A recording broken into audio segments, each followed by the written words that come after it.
Alright, well today I wanted to talk about American Murder, and this one talks about Gabby Petito. If you don't know, Gabby Petito was a case that went viral in 2021. She was first missing, then she was found. Not in the best way, and this Netflix series actually gives out a lot of new information that I never knew of, because even though I did follow the case in real time, I didn't really go too deep into it, so this was my opportunity to know about everything. And if you're into it, let's do it. Hi, my name is Yuna and I talk about movies, series, documentaries, and everything in between. And for today's episode, I decided not to bring voice along because I think that this is a very important topic and it's not a laughing matter. And I didn't want to make any comments or anything that could be seen as disrespectful or I wanted to do this one just straight on, so here it is. Like I said, today we're talking about American Murder, Gabby Petito, the Netflix documentary. So the story goes, if you do not know, in 2021, a young couple living the van life dream showcased their adventure online, only for it to take a horrifying turn. What started as like this beautiful countryside road trip just turned into a complete nightmare. And it included domestic violence, manipulation, and ultimately tragedy. And this particular documentary brings to light old information as to new information. And so let's explore those things together. Obviously, we're going to start with episode 1. So if you're wondering, the Netflix series actually has 3 episodes, and all of those episodes are about 40 to 45 minutes long. Let's start with the first episode, We Bought a Van. So a lot of the first episode basically recaps what Gabby and Brian's life was about. So what we know about Gabby. She was born March 19, 1999 in Long Island, New York. Her parents separated soon after she was born, I believe 6 months later. And we discovered that she met Brian in high school, and supposedly that it was love at first sight. 6 months into the dating though, apparently Brian went to live with his parents in Florida and Gabby went along with him. Now here is the first inkling of what we know of Brian being manipulative, having Gabby feeling uncomfortable with Brian and Brian's family. More so with Brian's mom, Roberta, because she seemed to be very jealous of like the time that Brian and Gabby was spending together and that she was not getting as much attention as she should. She did things behind Gabby and Brian's back, such as taking her mailing address and putting it back to her original parents' address, Gabby's parents in New York, as opposed to in Florida. Like little things like that, subtle things that, you know, let us know that, yeah, Roberta did not like Gabby. So throughout the first episode, we'll find things about Brian or what Brian did or Brian's attitude towards Gabby, seeing that he's overall a very, I would say, mean-spirited and very manipulative person. He tries to control Gabby by doing such things as if she would want to go out for a night out with her friends, he would steal her ID so that she just couldn't go out, which it's so childish. But then he would immediately do things to be forgiven and love bomb her to the extreme so that she would feel like she actually was the one who was not good enough for Brian. She had diary entries that said things like, oh my god, I'm so lucky to have him. I can't believe he's still with me. You hear it in her voice. And it's also because in this particular documentary, they've used AI, Gabby's voice, to read some of the journal entries that she has, which makes it even more real, obviously. The whole thing sounded like she blamed herself the whole time, which is what like a number one manipulator, gaslighter would just do. Within 2 months of like living together, he made a proposal without a ring, which again shows the manipulation, because he has this entire thing planned out of like going to like a lake or a creek or something similar to that and proposed to her there. But again, he proposed without a ring, which to me is more like, I have no plans, I have no money for a ring, but I am going to keep this girl and I'm going to find a romantic way to make it look like I am deserving of this. This man, up until the very, very end, is an extreme manipulator. Even his death is a manipulation tactic. At least that's what I believe. He claims that on the day that he got engaged to her and he proposed to her, like a butterfly came on her ring finger, which shows that they were meant to be together. Which I don't know if this happened or not. I live in a place where there's a lot of dragonflies, and dragonflies landing on you is not a big deal. It's just, I think it's something that he romanticized in his head, honestly. Did I say dragonfly or butterfly? A dragonfly landed on her finger, okay? Gabby had aspirations. She was a person that wanted to go somewhere. She wanted to actually be a YouTuber, and she wanted to do van life. This is something that she had dreamed of way before Brian. She actually wanted to do this with her ex-boyfriend called Jackson. You see that this was nothing that they had built together, but more like something that she just had decided to do for herself. And Brian just sort of like tagged along. He even thought it was stupid. He just kept saying, oh, I think it's stupid. And every time, I mean, like, you get to see a few of the behind the scene of like the vlogs that she was trying to do, and you see it. You see Brian's bad attitude. You see the fact that he doesn't really want to be there, that he doesn't want her to do things. Again, manipulation 101. Anyways, because it was her dream to do van life and because it was her dream to do YouTube, obviously she had to provide herself with money. So she started working a lot, which again, Brian didn't like. And when she wasn't working, she was hanging out with her friends, which again, Brian didn't like. So he would try to do things like call her mom, telling her that she's like hanging out with bad people, don't hang out there, which again, stupid. And they were just trapped in this like bad loop of relationship of like he would do bad things and then he would try to seek forgiveness by doing something grand and beautiful, and then she would feel unworthy, and it was just kept going this way. But despite all that, and since he was somebody who wanted to own her, really, I think that he thought twice of van life and was like, bet, let's do van life, because if they do van life, she is away from everything. She's away from her friends, she's away from her family. He completely has her, which is something that he was looking forward to. So even though he did not like van life, it was very much for having it for the wrong reason, obviously. And it shows because 41 days and within the van life, after they do leave, he apparently struck her because police found a selfie that she has with a black eye. When they did left for the van life, a lot of her family and friends were very concerned for her. Obviously, they didn't know that they were fighting to this point. Around this time, the same day, I believe, that he hit her, that is the day that the Moab incident happened. So if you guys don't know, the Moab incident is when they both were questioned by police, and this footage went viral as well. While they were driving, a couple driving close to them, I'm guessing, had seen Gabby hit Brian while he was driving, and they had called the police. So the police came, they pulled up to the van, and they both got out, and they were going through this huge argument, and you could see footage, because the footage comes from the body cam of the police, where Gabby is extremely distressed. She putting all the blame onto herself. She was like, I'm sorry, I have a lot of anxiety, I act badly. And we're like, oh honey, I think everyone that's ever seen these footage have all of us would be like, oh honey, it's not you. Brian, on the other hand, seems very calm and collected when the cops are here. Nobody gets arrested, nothing really bad happens. The only thing that does happen is that they get separated for a night. So Brian goes to the hotel and Gabby had the van for herself, which is like, what?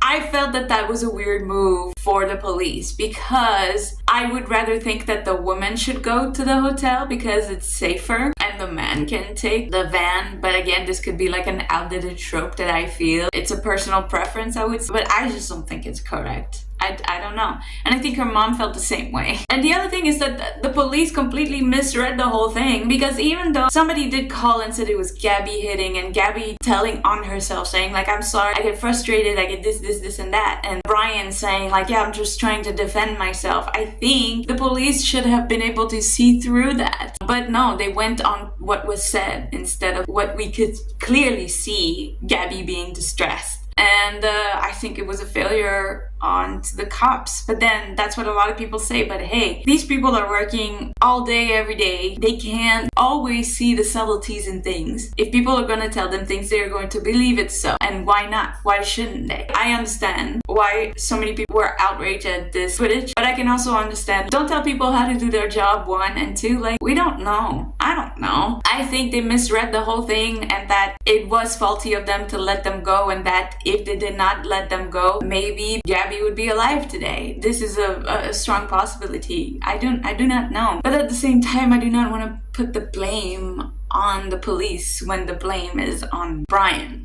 Obviously. The second episode is called Where is Gabby? So we're going into the episode where they tell us when was the last time we saw Gabby, where was she situated, the last thing that she's done, and then the fact that just we couldn't find her afterwards. That's basically a sum up of episode 2. We also see that Gabby had reached out to her ex while Brian was away, because even though they were doing van life at one point, Brian had left to go to Florida, I believe, to take care of something. Gabby was in a hotel working on the vlogs. So at the same time, she had called her ex-boyfriend. And she did say to him that she had some sort of exit plan, that she was not going to be with Brian, that she was looking for a way to end it. And her ex did say that her phone call seems like a cry for help, without really divulging herself as like, oh my God, help me. But like, it seemed like a cry for help. On the last day that she disappeared, she actually called her ex-boyfriend, but he could not pick up because he was at work, which is something that haunts him until this day. But I don't think it should, because if you go down that road, you'll never,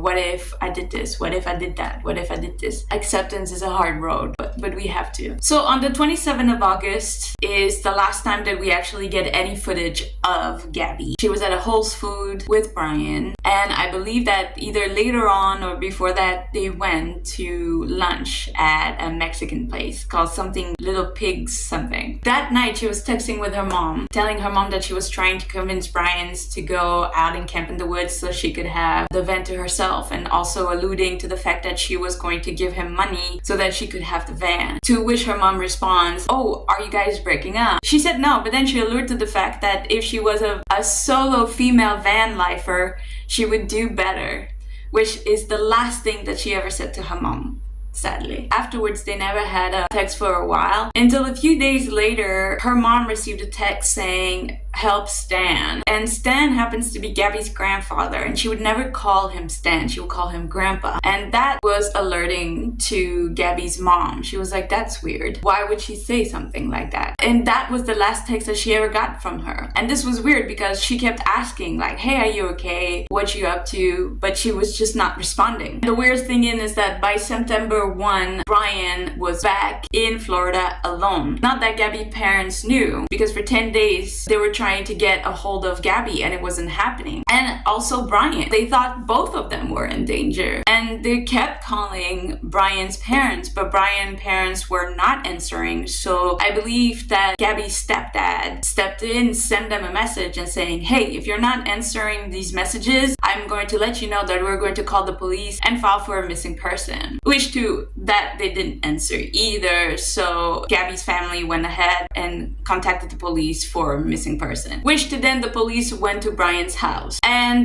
Brian's parents answered by saying they had no idea where Gabby was, but that Brian was home and that they have nothing to say. And if the police wants any information, to not go through them, but to go through their lawyer, because they already had lawyered up, which is sus. That's sus. Of course, the parents didn't really understand, but the first thing that the stepfather did was to go down to Florida, ask the police for help, and ask for the parents for help, which the parents did not help. Not willing to help whatsoever. Police did go down to get the van, as it was Gabby's van, because it was registered to Gabby and not Brian, so they were able to take it. And when they did get the van, they found out that I think some of the bedding and a seat was missing. As the case progressed in real time, obviously, it went viral. People were looking for her. People were actively trying to be helpful. And some people even went to the laundries, Brian Laundry, that's his full name, their family, to their family's house. And they would protest outside with big signs saying, where is Gabby? Where is Gabby? With no answer. Police was there at all times, so there was a lot of people going in and out. They apparently did not care. The Laundry family, they were like, okay, whatever, we're gonna go camping. So they went camping, which is so weird. And then on September 17, Brian's parents actually called the police to let them know that Brian has been missing for 2 days. To which police come and be like, what?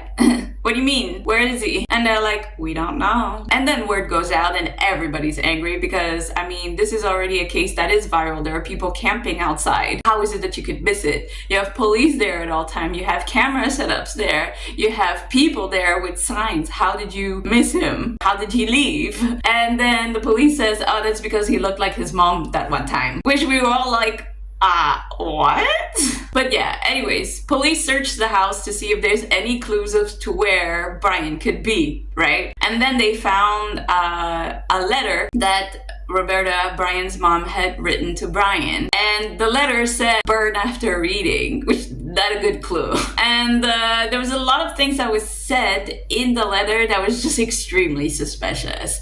Things as, if you're in jail, I'll bake a cake with a file in it. If you need to dispose of a body, I'll bring a shovel and garbage bags. Wow. When people heard about this letter, they were not happy. And I get it. It's quite disturbing. I have to say, it is quite disturbing. And episode 3 is called Burn After Reading, which I'm guessing is after the mom's letter. So at this point, I would say that TikTok, the internet and such has become their own detective party. Because people are coming out the woodworks with like theories or, hey, he might have been there. Or look at this, that was suspicious. Or look at that. Like people were out to get Brian. Where is this man?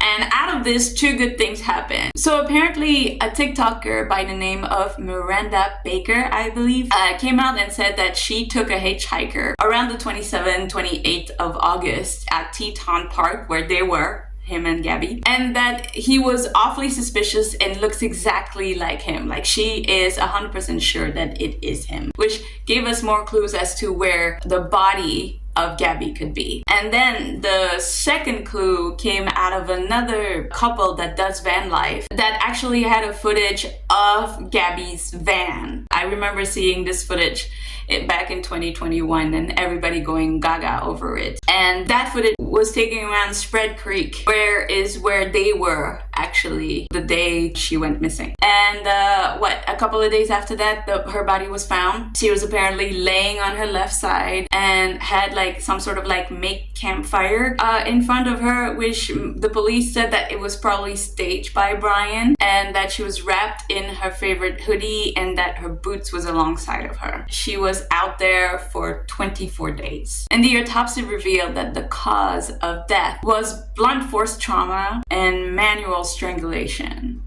which we can all guess what happened. Gabby's stepdad was the first one to be on premise and had to identify his daughter, and he did. He confirmed it was her, and then had to make the awful phone call to all friends and family who were shocked and horrified, but relieved that she was found. After the body was found, this is when the police kicked into high gear and was like, you know what, we have to collect as much evidence as possible because this is going to go to trial soon. What happened that they believe is that on August 27, Gabby and Brian went to the host food and were fighting at the restaurant. That night, she texted her mother, like we said earlier, and then apparently through her computer, the police found out that she was shifting file around 8:30 p.m. and that was probably the last actual movement that she did. And it is speculated that she was unalived that night and probably that her body was moved that night as well. On August 28th, that's when Brian was hitchhiking through Teton, probably trying to find an alibi and also taking pictures. Weird pictures, because he was taking pictures of like flowers and stuff, but he was also taking pictures of dead animals. People say it's like related, but I don't know. I think he was just trying to take pictures to just be like, oh look, I took pictures, I wasn't there. Also, that's when we know the exact timeline. Where they find the body was around Spread Creek and the van was around Spread Creek because there's a campsite over there.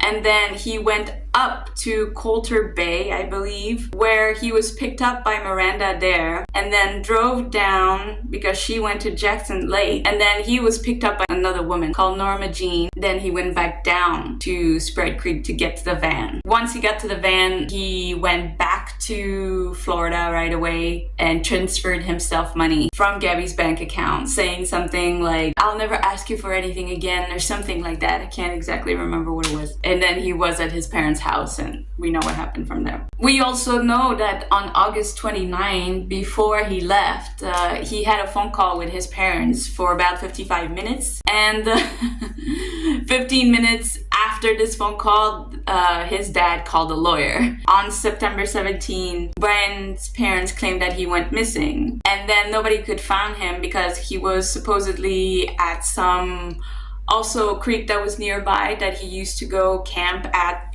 quite often. But that area had flooded for about a month. So it was not open to the public, and even though the police was having a lot of search for him, they couldn't, and they were like searching into like having water up till here, so they had to wait it out. The funny thing is that on October 20th, that's like 37 days of him being missing still, the park or the reservoir, wherever they were, like, is actually open up to the public after all the flooding, and his parents go out there to find him, and within 2 hours they do. Like, first they found a waterproof bag that was his, and then like 45 minutes later they found him. Of course, he was completely decomposed by that time. Only the bone was left. The autopsy showed that he unalived himself by shooting himself in the head. In the waterproof bag, we did find a notebook and picture of him and Gabby. In the notebook, there was several letters to his family and a confession letter. He says that supposedly there was some sort of incident in some creek. She fell or something happened and she was in extreme pain and she couldn't bear it anymore. So she asked Brian to end her life because she just couldn't take it, and he mercilessly did. And then once it was done, only understood that he could never live without her. So he did what he did, which we're all like, yeah, sure. Because I mean, if you remember, the autopsy shows that like what killed her was blunt force trauma and strangulation. So we can detect that that's not what happened. If she had fell or had gotten sick or something was wrong to the point that she had to ask for help to unalive her, the autopsy would have shown that. But no. So it's bullshit. Absolutely nobody believes you.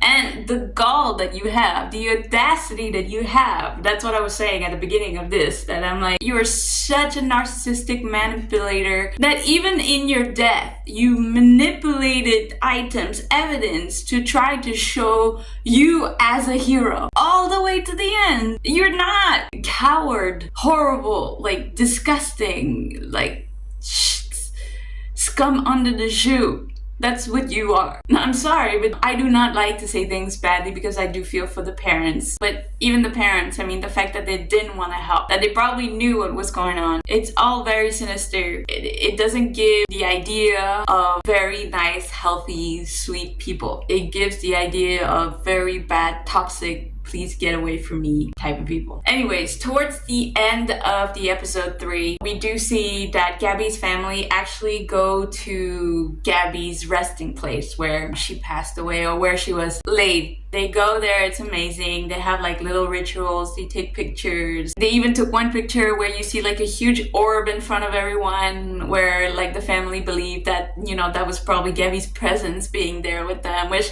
I'm a big believer in that type of thing. I bet that's what it was, that, you know, she's at peace and that everything is fine. And the family went on to make the Gabby Petito Foundation to support victims of domestic violence or to just be aware of domestic violence. So if you go to the actual site, you will see that there's a help button there, which I thought that was awesome because not only they're making awareness happening, but they're also providing help for anybody that could be in a similar situation as Gabby so that they could get people out safely. The documentary ended on the fact that there are so many missing cases and not many of them gets to have the highlight that Gabby Petito had, especially when it comes to people of color, and that they do not get as much chances as maybe some other people get when it comes to the publicity of, you know, their missing case, which I thought was very, very sad and very unfortunate. America, you should look into that. Anyways, my thought on this documentary. I thought this documentary hit hard. It was heartbreaking to watch, especially when it came to the AI voice, because it really felt like she was the one telling the story. I understand that a lot of this was prompted by the media, you know, so like I said, in 2021, I was following the case. Maybe not super closely, but I was following the case because I wanted to know. And I was wishing for Gabby's best interest. As the information was coming out, the hate that the Laundrie's family got was very, very, very harsh, particularly when it came to the letter that was found. Now, I said previously, I do think that the letter is disgusting, but I understand. I am not a mother. I never had any babies, but I can imagine that as a mother, when you are a protective mother, especially like the bond in between mom and son, which usually is a very strong bond, kind of like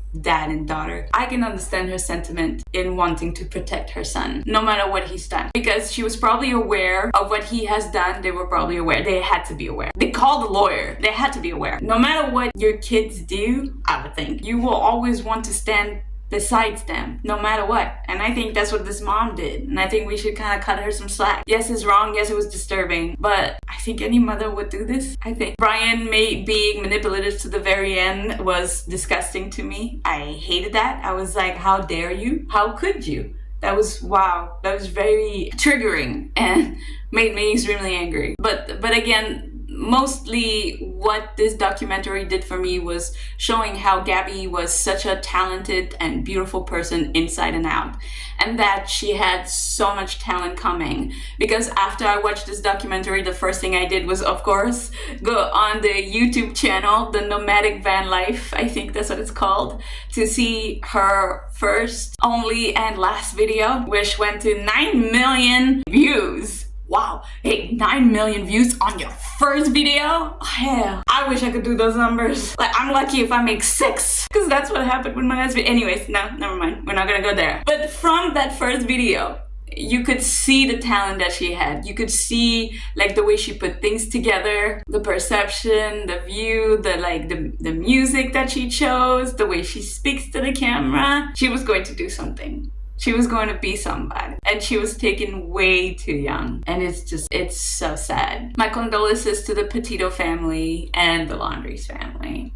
I am so sad for all of you. Really. Domestic violence is real, and it happens more often than you think. And a lot of people try to turn a blind eye to what's happening. So be cautious. There's always help. I mean, you can always find help if you need to. Try to inform yourself. Make an exit plan without people knowing, and be strong enough to fight your demons. That's all I can say, really. Anyways, I'm so sad. That is it for me today. Remember, if there is any movie, series, documentary, or anything in between that you would like me to do, then comment down below so I can do that for you. And yeah, I hope you have a great day. Thank you for being here. Thank you for watching, and bye-bye.